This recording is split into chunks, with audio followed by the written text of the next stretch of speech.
Hello, I'm Dr. Nirmee Shah. I'm a consultant psychiatrist at the Sir H.N. Reliance Foundation Hospital. We are here to talk about suicide prevention. Suicide is a growing concern in our society. It affects individuals, families, friends of people who attempt suicide. It can have far reaching consequences on people's health, on their economic conditions, on their social lives, and therefore it is very important to understand more about this very relevant topic. 10th of September 2023 is World Suicide Prevention Day. In keeping with this theme, we here at the Sir H.N. Foundation Reliance Hospital wish to enlighten everyone about the risks of suicide and what can be done. If we know what to look for, what are the warning signs in someone who is struggling with suicidal thoughts, or we know what to do and how to help them, we can save lives. We all have a role to play in saving people's lives. So, what do we look for? What are the warning signs? If someone is talking about ending their lives, about killing themselves, if someone is showing extreme mood swings, if they are talking about being hopeless about their future, if they are feeling trapped, if they feel like they have no solutions and no way out of their problems, these are indicative that they are struggling with suicidal thoughts. You might also notice that people are having an increase in their alcohol or substance abuse. This may be indicative also of distressing suicidal thoughts. People who are having suicidal thoughts might start withdrawing from their friends and families. They stop coming to social events, for example, or they stop replying to texts. They may also be experiencing changes in the way they appear, in their appearance, in their behaviors. And these are signs to look out for. There are various factors which increase an individual's risk of suicidal thoughts. If someone is struggling with a mental illness such as depression or schizophrenia, they are at a heightened risk of suicidal behavior. People who are under the influence of alcohol can also impulsively act on suicidal thoughts. People with chronic health conditions, chronic pain conditions are also more at risk of such thoughts. Also, if people have had interpersonal relationship issues, financial losses, or they are in certain legal troubles, they may be more likely to experience these distressing thoughts. So, what should we do? How do we help someone who is having suicidal thoughts? The first thing is that we must learn, if we are concerned about somebody experiencing such thoughts, we must learn to ask them directly about these thoughts.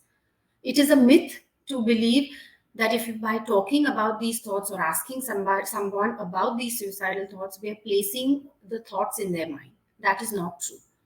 Allowing somebody to speak about these thoughts reduces their distress. So ask them directly in a non-judgmental way. Ask them what kind of thoughts they are having. Ask them what have they made any plans? When are they likely to act on these thoughts? What kind of resources have they gathered to act on these suicidal thoughts? This gives us information about how imminent is the risk of suicidal thoughts. Asking helps them open up about these very, very distressing feelings. The very fact that they are having these thoughts may indicate that their disease, such as depression, has progressed. The other thing to do is be with an individual when they are going through such a crisis. A suicidal crisis can last anywhere between a few hours to a few days. So make sure that a trusted individual like a friend or family member is with the person experiencing these suicidal thoughts. Talk to them, engage them in some activity that they find comforting.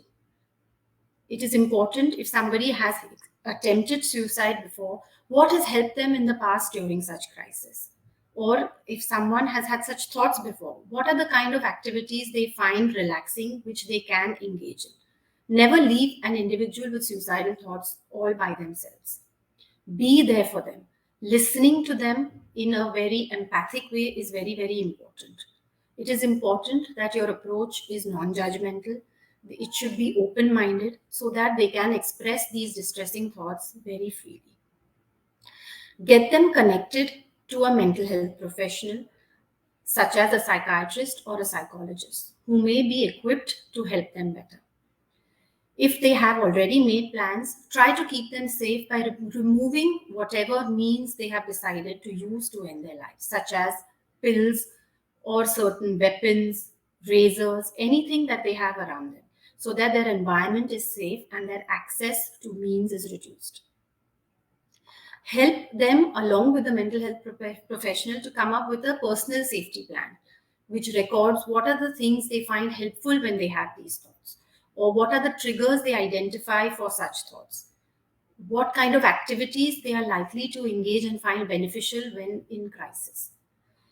Even after a crisis is over, it is important that the individuals are remain in contact with friends and family. So call them up, meet them, make plans to meet them socially so that they don't feel isolated. Remaining in touch with them over a period of time, even after the crisis is over, is very, very, very important.